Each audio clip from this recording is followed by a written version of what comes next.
நானும் நடிகர் தான், தெரியல. யாரோ ஒருத்தர் மட்டும்தான் நடிகர் மாதிரியே எல்லாம் பேசிட்டு இருக்கிறாங்க. நானும் நடிகர் தான். இன்னைக்கு ஒரு நடிகர் இருக்காருல்ல, அந்த நடிகருக்கு பெரிய சம்பளத்தை கொடுத்து அவருடைய சம்பளத்தை உயர்த்தினதே இதே ரெட் ஜெயண்ட் கம்பெனி தான். அதையும் மறந்துடக்கூடாது யாரும். என்ன நடிகர் எங்காலும் நடிகர் தான். என்ன இவரை விட கொஞ்சம் நல்லா டான்ஸ் ஆடுவேன், அவ்வளவுதான். உங்களை பார்க்கறதுக்கே நாங்க ரிசார்ட்டுக்கு வரணும், அப்புறம் என் பிளைட்டு பிடிச்சி சார்ட்டர்ட் பிளைட்டு பிடிச்சி வரணும்னா நீங்க எப்படி தலைவராக இருக்க முடியும்? புலிக்கு பதுங்கவும் செய்யும், பாயவும் தெரியும், ஆனால் பயப்பட தெரியாது. நீங்க இந்த சோசியல் மீடியாவில் சொல்றதுக்கெல்லாம் ஒரு குரூப்பை வச்சுக்கிட்டு கெட்ட கெட்ட வார்த்தைகள் எல்லாம் பேசுறதுனாலலாம் நாங்கெல்லாம் டிஸ்டர்ப் ஆயிரும் நினைக்காது. ஏன்னா நாங்க கெட்ட வார்த்தைக்கே டிக்ஷனரி போட்டவங்க. 2 வருஷத்துக்கு முன்னாடி நான் ஓட்டு போட்டேன். அந்த ஓட்டை வாங்கித்தான் இன்னைக்கு நாட்டுடைய பிரதமர் இருக்காரு.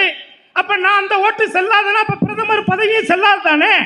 டயா பூஸ்டர் சுகரை கண்ட்ரோல் பண்ணும், உங்க ஆரோக்கியத்தை மீட்டு தரும். சர்க்கரையை கட்டுப்படுத்துறதுக்கான எளிமையான வழிமுறை, இயற்கையான வழிமுறை. அனைத்து மருந்து கடைகளிலும் கிடைக்கும். எல்லாம் நல்லா இருக்கீங்களா? ரொம்ப மகிழ்ச்சி உங்க எல்லாரையும் சந்தோஷமான ஒரு நிகழ்வில் சந்திக்கக்கூடிய ஒரு வாய்ப்பை 2வது முறையாக எனக்கு ஏற்படுத்தி கொடுத்த என் உடன்பிறவா சகோதரரும் எனது நீண்டகால நண்பருமாகிய அருமை அண்ணன், செயல் வீரர், உழைப்பாளி, மக்களுக்கான பணியை மகேசனுக்கான பணியாக செயல் வடிவிலே செய்து காட்டக்கூடியவராக, இந்த மக்கள் பணியை அவர் குடும்ப மக்களுக்காக செய்திருந்தால் இன்றைக்கு சென்னையிலேயே மிகப்பெரிய பணக்காரராக இருந்திருப்பார். அதையெல்லாம் எடுத்து தான் ஏற்றுக்கொண்ட தலைமைக்கு உண்மையாகவும் உறுதியாகவும் இறுதி வரை உண்மையாகவும் செயல்படுத்தக்கூடியவராக, உங்கள் அத்தனை பேருடைய அன்பிற்கு பாத்திரமாக விளங்கக்கூடிய அண்ணன் சேகர் பாபு அவர்களுக்கு எனது நெஞ்சார்ந்த நன்றிகளை இந்த நேரத்தில் நான் தெரிவித்துக் கொள்கிறேன். அடுத்ததாக இன்றைக்கு சிறப்பு விருந்தினராக இங்கே வந்திருக்கக்கூடிய அமைச்சர் மனோ அவர்கள், சட்டமன்றத்திலே நான் சட்டமன்ற உறுப்பினராக இருந்த பொழுது அவருடைய செயல்பாடுகளை கண்டு நான் வியந்திருக்கிறேன். அவரை இந்த தருணத்திலே நான் இந்த நிகழ்வின் மூலமாக சந்திப்பதிலே பெருமகிழ்ச்சி அடைகிறேன். அவரை வருக வருக என்று என் சார்பாகவும் வரவேற்கிறேன். அடுத்ததாக சட்டமன்ற உறுப்பினர் தாயகம் கவி அவர்கள், நான் நந்தனம் கலைக்கல்லூரியிலே படித்த பொழுது எனக்கு 1 ஆண்டு மூத்தவர். ஆனால் நாங்கள் இருவரும் ஒரே வருடத்திலே தான் சட்டமன்றத்துக்குள்ளே சென்றோம். அன்று முதல் இன்று வரை என் அன்புக்கினியவராக இருக்கக்கூடியவர். அடுத்ததாக இன்றைக்கு இயக்கத்தினுடைய வரலாறுகளையும், இந்த திராவிட முன்னேற்றக் கழகம் துவங்கப்பட்டு 75 ஆண்டுகள் நிறைவு செய்த இந்த நிலையில் அதனுடைய செயல்பாடுகளை இந்தியாவிலேயே முன்னோடியான ஒரு இயக்கமாக, மூத்த ஒரு இயக்கமாக, முழுக்க மக்களுக்கான தொண்டை செய்யக்கூடிய ஒரு இயக்கமாக முத்தமிழறிஞர் கலைஞர்களால் வார்க்கப்பட்டு, அண்ணா அவர்களால் உருவாக்கப்பட்டு, அவரால் வளர்க்கப்பட்டு, தளபதி அவர்களால் காக்கப்பட்டு, இன்றைக்கு உதயா அவர்களால் முன்னெடுத்து செல்லக்கூடிய அந்த இயக்கத்தினுடைய கருத்துக்களை எல்லாம் ஒவ்வொரு மேடை வாயிலாக உறக்க சொல்லுகின்ற எனது அருமை தம்பி பிரசன்னா, தமிழன் பிரசன்னா அவர்களையும், மற்றும் என்னுடைய மாநில கல்லூரியிலே என்னோடு படித்த முன்னாள் சட்டமன்ற உறுப்பினர் வழக்கறிஞர் ரவி அவர்களையும், அடுத்து இந்த சென்னை மாநகரத்தினுடைய மேயராக இருக்கக்கூடிய எனது அருமை சகோதரி பிரியா அவர்களையும், மற்றும் இந்த மேடையில் இருக்கக்கூடிய இயக்கத்தை சார்ந்த அனைத்து நிர்வாகிகளையும், அதற்கு மேலாக இந்த அன்பான அழைப்பை ஏற்று இங்கே வருகை புரிந்திருக்கக்கூடிய உங்கள் அனைவரையும் வருக வருக என்று வரவேற்பதிலே பெருமகிழ்ச்சி கொள்கின்றேன்.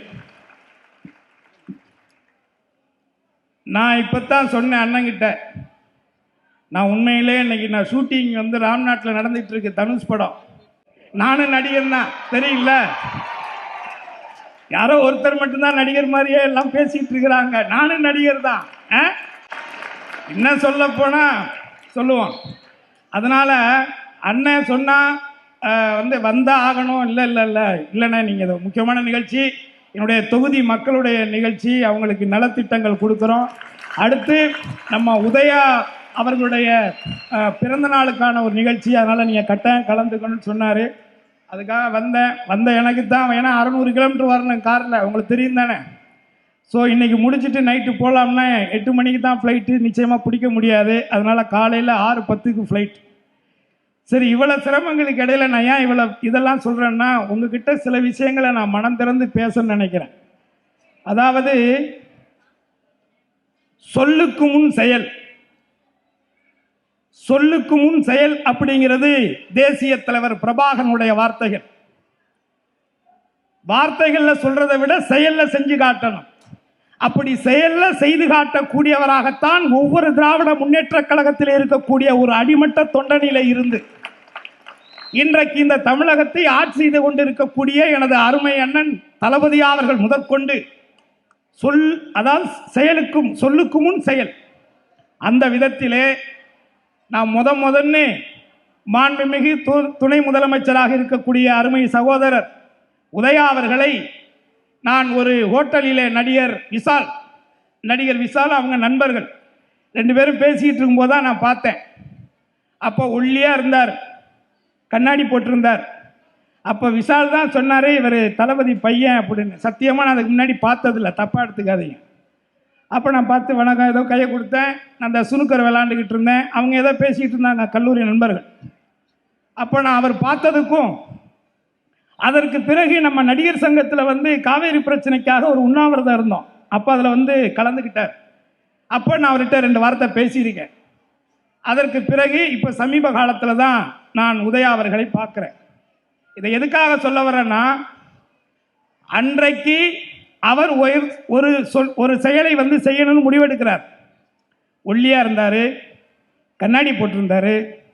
அவர் நடிகனாகணும்னு முடிவு எடுத்துட்டார். அதுக்கு முன்னாடி படம் எடுக்கிறார். இன்னும் சொல்கிறேன், இன்னைக்கு ஒரு நடிகர் இருக்கார்ல, அந்த நடிகருக்கு பெரிய சம்பளத்தை கொடுத்து அவருடைய சம்பளத்தை உயர்த்தினதே இதே ரெட் ஜெயண்ட் கம்பெனி தான். அதையும் மறந்துடக்கூடாது யாரும். என்ன அப்போ ஒருவர் அவர் ஒன்றும் புதுசாக நடிக்க வரல.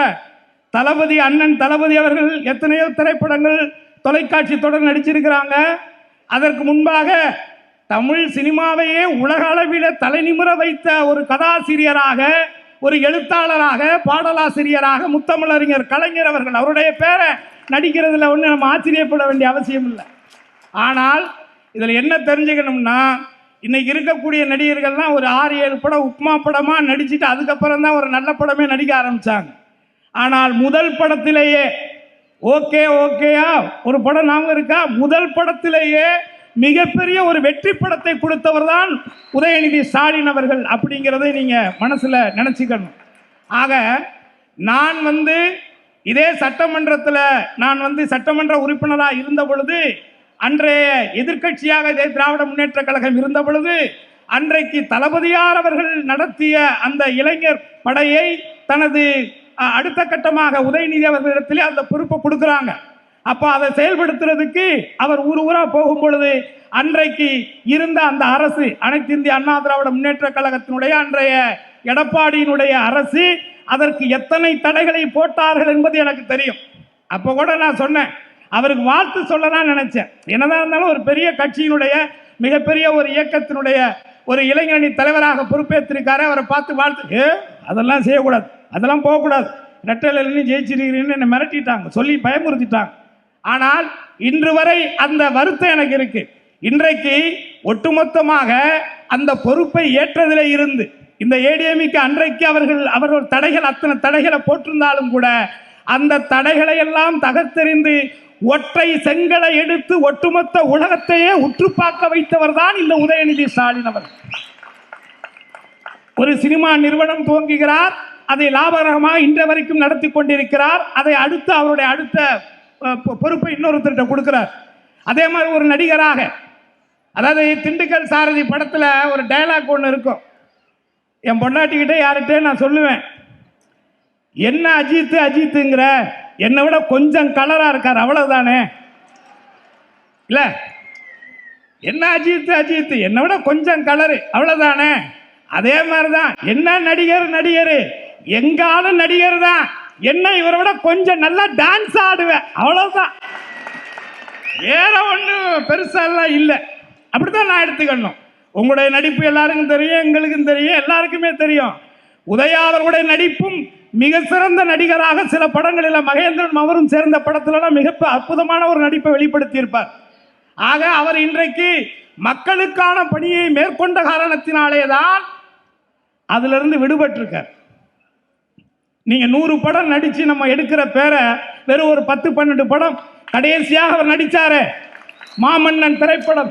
அந்த மாமன்னன் திரைப்படத்தில் ஒடுக்கப்பட்ட நசுக்கப்பட்ட மக்களுக்கான ஒரு குரலாக, குரலற்ற மனிதனுடைய குரலாகத்தான் அந்த கதாபாத்திரத்தை அவர் ஏற்று நடிச்சிருக்கிறார். ஆக சினிமா படங்களிலே கூட மக்களுக்கான பணியை செய்யக்கூடிய, மக்களுக்கான பணியாளர்களாக உருவாகக்கூடிய எண்ணங்களை அடுத்த தலைமுறைக்கு விதைக்கணும் நினைச்சு வேலை செய்யக்கூடியவராகத்தான் மாண்புமிகு துணை முதலமைச்சர் அவர்கள், அருமை சகோதரர் உதயா அவர்கள் இருக்கிறார் என்பதை நான் உங்ககிட்ட சொல்லிக்கிறேன்.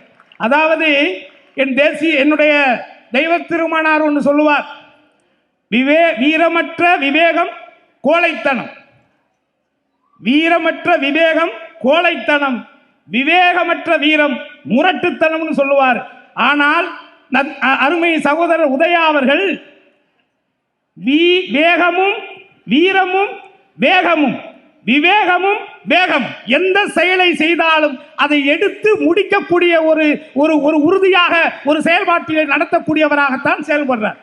இப்போ திடீர்னு வந்து டெப்டி சிஎம் பற்றி நம்ம இவ்வளவு புகழ்ந்து பேசுகிறோம், ஏதோ ஒரு காக்கா அதெல்லாம் கிடையாது. நான் சந்தித்த முதல் தலைவர், அரசியல் தலைவர்னா அது வந்து தளபதியார் தான். நான் இதை கவிக்கு தெரியும். நம்ம ஆர்ட்ஸ் காலேஜில் நாங்கள்லாம் நிகழ்ச்சி நடத்தியிருக்கிறோம். அன்னைக்கு பார்த்தோம் செக்கச்செவேர்னு அந்த சுருட்ட முடியல வெள்ளை சொல்லையுமா கலை அந்த அனுபவத்திலிருந்து கிளம்பி நாங்கள் கூட்டிகிட்டு போனதெல்லாம் இன்னும் எங்களுக்கு ஞாபகம் இருக்கு. ஏன்னா அதனால் அந்த தளபதியாரை எப்படி இன்றைக்கு வரைக்கும் நான் அன்போடு நான் நேசிக்கிறேனோ அதே நேசிப்பு இறுதி வரை உதயா அவர்களுக்கும் இருக்கும் அப்படிங்கிறத நான் இந்த மேடையில் நான் சொல்லிக்கிறேன். ஏன்னா நீங்கள் படம் காட்டுறது வேற, அதாவது எதையுமே எனக்கு ரொம்ப பிடிச்ச விஷயம். நீங்கள் கொஞ்சம் யோசிச்சு பாருங்கள் நான் சொல்கிறதுல எவ்வளோ பெரிய உண்மை இருக்குன்னு. இவ்வளோ பெரிய 75 ஆண்டு கால கட்சியில் ஒரு துணை முதலமைச்சராக இருக்கார். அப்பேற்பட்ட ஒரு வசதி வாய்ப்போடு வளர்ந்த ஒரு செல்வ குழந்தை தான். ஆனால் அவருடைய செயல்பாடுகளை பாருங்க, அவர் மக்கள்கிட்ட பழகிறத பாருங்க, அவர் பேசுகிற பேச்சை பாருங்க, அவ்வளோ எளிமையாக தன்னை ஒரு சாமானியனாக அதாவது மக்கள் உணரணும்னு நினைக்கக்கூடிய எளிமையான ஒரு பேச்சு. ஒரு அரசியல் தலைமைக்கு என்ன தெரியுமா முக்கியம்? நினைச்ச நேரத்தில் தொண்டர்களோ பொறுப்பாளர்களோ அந்த தலைவனை சந்திக்கக்கூடியவன் தான் தலைவன். நீங்க உங்களை பார்க்கறதுக்கே நாங்க வந்து ரிசார்ட்டுக்கு வரணும், அப்புறம் என் ஃப்ளைட்டு பிடிச்சி சார்ட்டர்ட் ஃப்ளைட்டு பிடிச்சி வரணும்னா நீங்க எப்படி தலைவராக இருக்க முடியும்? நாங்கள் நலநிதி திட்டத்தை கொடுக்கறது கூட நாங்கள் வீட்டுக்குள்ள கூப்பிட்டு தான் கொடுப்போம்னு சொன்னால் அது எப்படி தலைமையாக இருக்க முடியும்? ஆகவே ஒன்னே ஒன்று மட்டும் நீங்கள் மனசில் வச்சுக்கங்க, நானும் நடிகன் தான், நானும் நடிகன் தான். நடிகனை நடிகனாகத்தான் நீங்கள் பார்க்கணும், நடிகனை நடிகனாகத்தான் பார்க்கணும். ஏன்னா நான் நடிகனாகிய நான் மக்களுக்கான பணியை செய்வதற்காக வந்திருக்கிறேன்னு சொல்கிறோம்ல. இத்தனை ஆண்டு காலங்கள் என்ன பண்ணிக்கிட்டு இருந்தீங்கன்னு ஒரு கேள்வி இருக்குல்ல. நான் சின்ன நடிகர்ப்பா, ஆனால் நான் சம்பாரிச்ச காசுல கிட்டத்தட்ட 152 மாணவ மாணவிகளை, குறிப்பாக முகாமில் தங்கியிருக்கக்கூடிய இலங்கை அகதி மாணவ மாணவிகளை படிக்க வச்சான கருணாசுங்கிறவன் 2009. அதற்கு பிறகுத்தானே இன்னைக்கு வந்து நிறைய நடிகர்கள் செய்கிறாங்க. ஆக இது எதையும் நம்ம திட்டமிட்டு செய்யறதில்ல. சட்டியில இருந்தா ஆப்பையில வரப்போகுது, ஆனால் சட்டியே இல்லைங்கிற பொழுது நம்ம ஒண்ணுமே பண்ண முடியாது. ஆக இன்றைக்கு நடக்கக்கூடிய இந்த அரசியல் என்பது சினிமாவிலே தனக்கு இருக்கக்கூடிய இந்த மக்கள் செல்வாக்கை பயன்படுத்தி மிக எளிமையாக இந்த மாபெரும் ஒரு இயக்கத்தை குறை சொல்லி அதை மக்களுக்கு விரோதமான பேச்சுக்களை பேசி அதன் மூலமாக ஒரு சுயநல அரசியலை ஆதாயம் தேடலாம் என்று நினைக்கக்கூடிய அவருக்கு நான் ஒன்றே ஒன்று மட்டும் சொல்லிக் கொள்கிறேன். புலிக்கு பதுங்கவும் செய்யும், பாயவும் தெரியும், ஆனால் பயப்பட தெரியாது. நீங்க இந்த சோசியல் மீடியாவில் சொல்றதுக்கெல்லாம் ஒரு குறிப்பை வச்சுக்கிட்டு கெட்ட கெட்ட வார்த்தைகள் எல்லாம் பேசுறதுனாலலாம் நாங்கெல்லாம் டிஸ்டர்ப் ஆயிரும் நினைக்காது. ஏன்னா நாங்க கெட்ட வார்த்தைக்கே டிக்ஷனரி போட்டவங்க, டிக்ஷனரியே போட்டிருக்கோம் நாங்க கெட்ட வார்த்தைக்கு. அதனால இந்த சின்ன சின்ன பசங்களை வச்சுக்கிட்டு நீங்க அப்படி இப்படி என்ன கூவத்தூர் மாமா அப்படின்னு சொன்னா ஆமான்ட்டு கூட போவேன். செஞ்சிருந்தா செய்யாத நான் என்ன பண்ணுவேன், சொல்றவன மாமாவாக்கிடுவேன். என்ன அப்படி நீ அங்கே போனீங்கன்னா அப்புறம் நான் அடுத்த இடத்துக்கு போற மாதிரி ஆயிரும். எதுக்காக இதை சொல்ல வர்றேன்னா, இப்போ நான் வரும்பொழுது தம்பி பிரசன்னாவும் நானும் பேசிட்டு இருக்கும்போது சொன்னாங்க, இந்த மாதிரி வந்து பள்ளிகளை ஆரம்பிக்க போகிறோம், வீடு கட்டி கொடுக்க போகிறோம், நிலம் கொடுக்க போகிறோம். டேய், எனக்கு 55 வயசாயிடுச்சு. 1970 முத்தமிழறிஞர் கலைஞர் அவர்கள் இந்தியாவிலேயே பள்ளி கல்லூரிகளை உருவாக்கியதிலிருந்து நிலம் இல்லாத விவசாயிகளுக்கு சொந்தமாக நிலம் கொடுத்து இப்படி பல நினைச்சே நீ பார்க்க முடியாது. நீங்க இல்ல, இந்தியாவிலே முடியாதுங்கிற. இந்தியாவிலே அவரை தாண்டிய ஒரு அரசியல் சித்தாந்தத்தை, அரசியல் சிந்தனையை, மக்களுக்கான எதிர்கால திட்டங்களை தீட்டக்கூடிய ஒரு செயல் வீரன் நீ பார்க்கவே முடியாது. 55 வருஷம் கழிச்சு இப்போ வந்து புதுசா நாங்க வந்தால் வீடு கட்டி, நாங்க தான் மொத்தமா கட்டி கொடுத்துட்டோமே, இன்னும் கொஞ்சோண்டு தான் இருக்கு, இன்னும் கொஞ்சம் தான் இருக்கு. அதாவது வீடு கூட முன்னாடி எல்லாம் ஆம்பளை ஆளுங்க பேர்ல கொடுத்தாங்க. இப்ப அவன் அங்கங்க ஏதாவது பண்ணி கடனை உடனே வாங்கி இது பண்ணிடுறான்னு சொல்லிட்டு அதுலயும் தளபதி இப்ப என்ன பண்ணிட்டாரு, வீடெல்லாம் நேரம் இனிமே பெண்கள் பேர்ல தான் ரிஜிஸ்ட்ரேஷன், அவன் புருஷன் பேர்ல கிடையாதுன்ட்டார். ஆக இன்றைக்கு நம்ம வந்து இதுக்காக இல்லை, அதான் நம்ம அதாவது எதான் சொல்றேன்ல, திட்டங்கள்னா நினைச்சே நீங்க பார்க்க முடியாது. ஒவ்வொரு நாள் அதாவது இந்தியாவுக்கே முன்னோடியான ஒரு தமிழகத்தினுடைய முதலமைச்சராக மாண்புமிகு தளபதியார் இருக்கிறாருங்கிறது பெருமைக்காகவோ இல்லை உங்ககிட்ட கைதட்டு வாங்கணுங்கிறதுக்காக இல்லை. இதை எங்க வேணாலும் தேவைப்பட்டால் ஐநா சபையிலே சென்று கூட திராவிட இயக்கத்தினுடைய செயல் திட்டங்களை செயல்படுத்தக்கூடிய எனது அருமை அண்ணன் தளபதியார் அவர்களுடைய புகழை நான் பேசுகிறேன். ஏன்னா திட்டங்கள் அப்படி, செஞ்சிருக்கிற காரியங்கள் அப்படி. அதாவது இப்ப இந்த எஸ்ஐஆர்னு ஒண்ணு இருக்குல்ல, அண்ணன் கூட பேசும்போது அமைச்சர் சொன்னார், எஸ்ஐஆர் சுப்பிரமணிய சாமின்னு ஒருத்தர் தெரியுமில்ல உங்களுக்கு. எனக்கு அவரை பிடிக்கும். ஏன் பிடிக்கும்னா, பார்லிமெண்ட்ல எங்க ஐயா பசும்பொன் முத்துராமலிங்கத்தருடைய சிலையை வச்சது அவர் தான், அதனால அவரை எனக்கு கொஞ்சம் பிடிக்கும். அவர் இப்போ 2 நாளைக்கு முன்னாடி ஒரு அறிக்கை சொல்லியிருக்கார். என்ன சொல்லியிருக்காருன்னா, எஸ்ஐஆர் படிவம் இருக்குல்ல, எஸ்ஐஆர் ஃபார்ம், அந்த ஃபார்மை நரேந்திர மோடி அவர்கள், நம்ம நாட்டினுடைய பிரதமர் நரேந்திர மோடி அவர்கள் யாருடைய துணையும் இல்லாமல் தனியா உட்கார்ந்து நீ ஃபுல் பண்ணிட்டேன்னா அரசியலை விட்டே போயிடுறேன்ட்டார். நல்லா கேட்டுக்கங்க, சுப்பிரமணிய சாமி சாதாரண ஆள் இல்ல, ஐயருக்கு ஐயர் அவரு, என்ன பெரிய ஐயர் அவரு.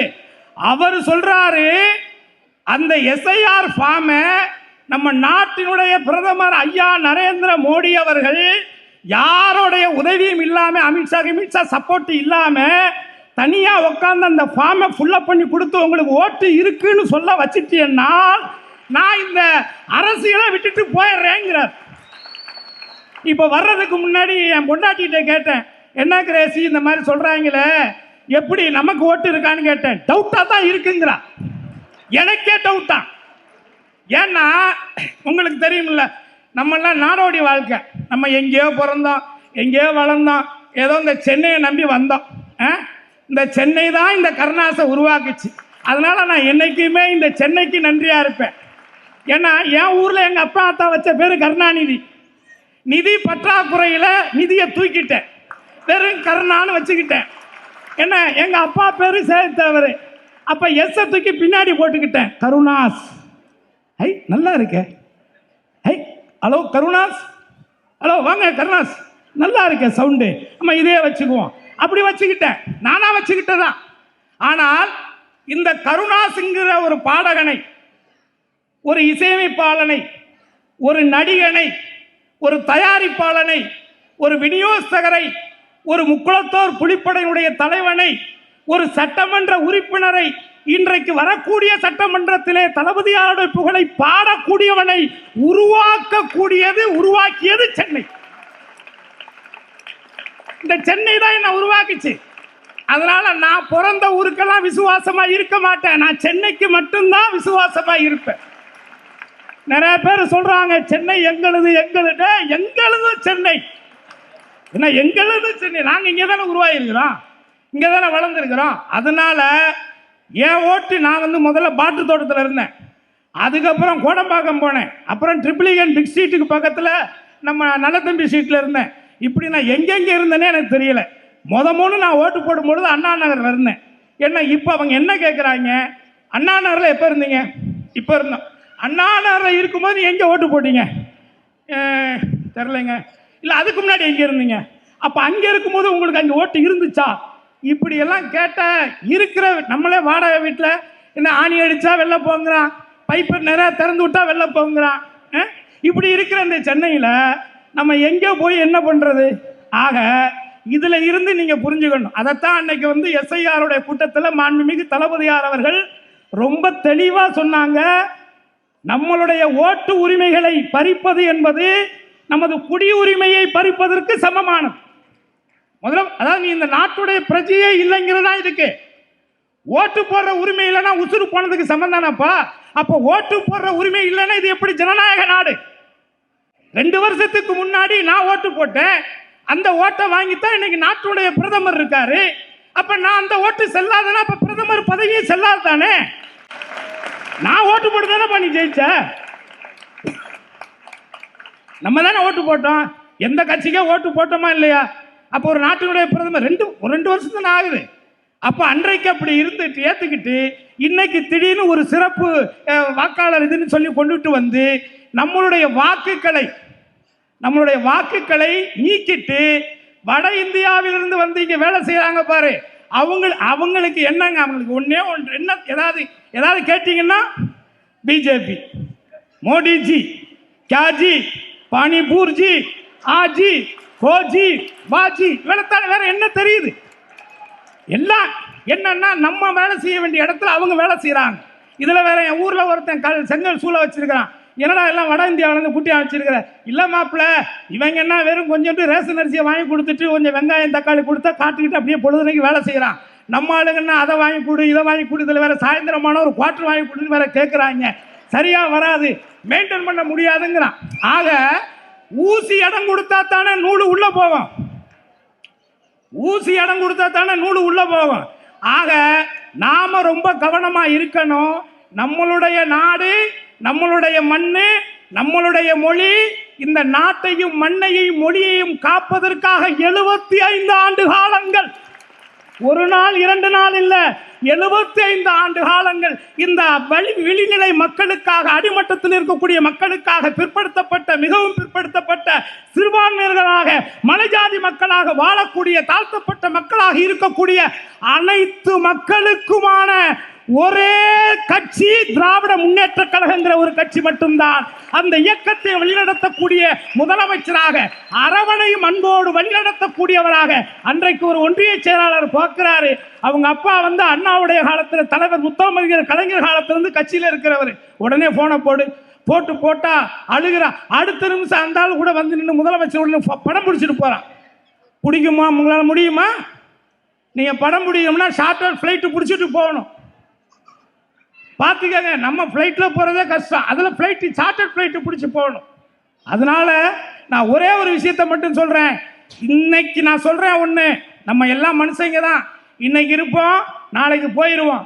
ஆனால் நமது சந்ததிகள் இந்த மண்ணிலே வாழ வேண்டுமானால், நீ பெற்ற பிள்ளைகள் இந்த மண்ணிலே வாழ வேண்டும் என்று நீ நினைப்பையானால், நீ இன்றைக்கு வாயை கட்டி சேர்த்து வைத்திருக்கக்கூடிய செல்வங்கள், சொத்துக்கள் அத்தனையும் காக்கப்பட வேண்டும் என்று நினைத்தால், உன்னை காக்கக்கூடிய ஒரு தலைவராக தளபதி அவர்கள் மட்டும்தான் இருப்பார். அவர்தான் இந்த மண்ணுக்கான ஒரு தலைவராக, மக்களுக்கான ஒரு தலைவராக, மொழிக்கான ஒரு தலைவராக, இந்த மண்ணுக்கான ஒரு தலைவராக, என்றைக்கும் உங்களில் ஒருவனாக என்றைக்கும் இருக்கக்கூடிய அந்த தளபதியார் மட்டும்தான் இருப்பார் என்பது எனக்கு அசைக்க முடியாத நம்பிக்கை இருக்கிறது. அதை போலத்தான் அவருடைய வாரிசு அரசியல். என்ன வாரிசு அரசியல்?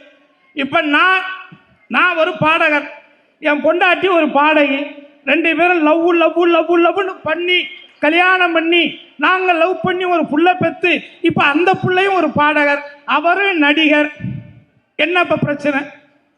இப்போ நடிகர் இருக்கார்ல, வருங்கால நடிகர், அந்த நடிகரோட அப்பா யாரு? ஒரு டைரக்டர். அவங்க அம்மா யாரு? ஒரு பாடகி. அவருடைய மகன் யாரு? அவர் ஒரு டைரக்டர். ஒரே குடும்பம் தான்.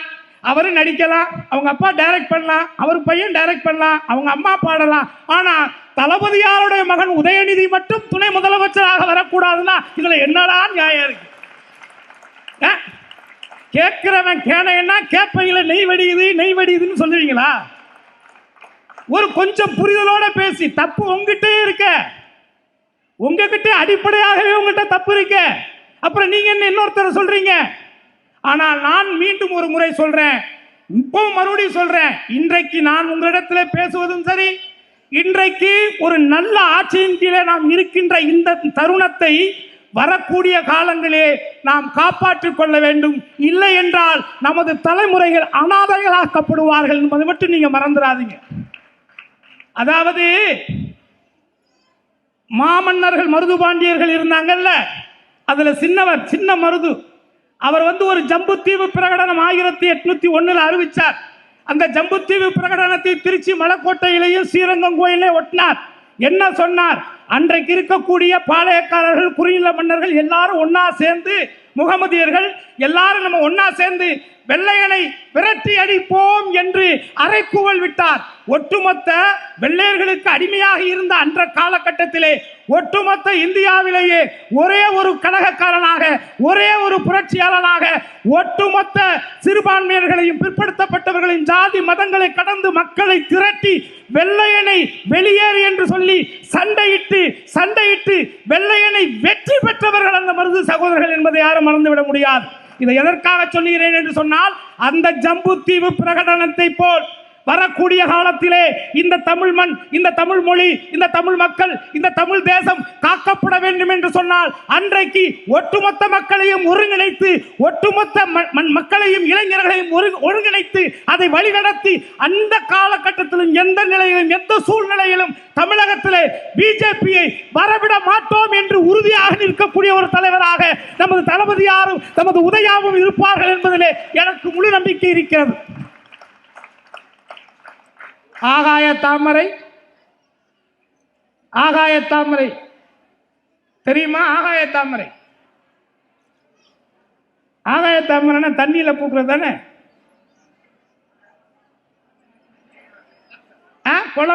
குளத்துல அதான் அம்மா வேணுங்கிறது.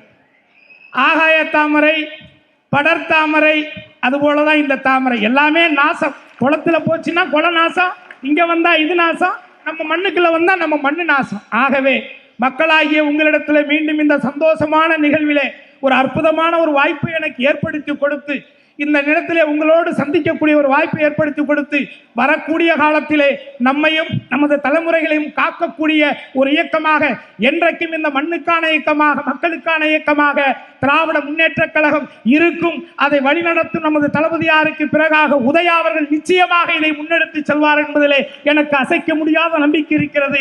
இந்த தரிய வாய்ப்பை வழங்கிய உங்கள் அனைவருக்கும் நன்றி கூறி, எனது அருமை அண்ணன் அமைச்சர் சேகர்பாபு அவர்களுக்கு நன்றி கூறி, வாய்ப்புக்கு நன்றி கூறி விடைபெறுகிறேன். நன்றி, வணக்கம்.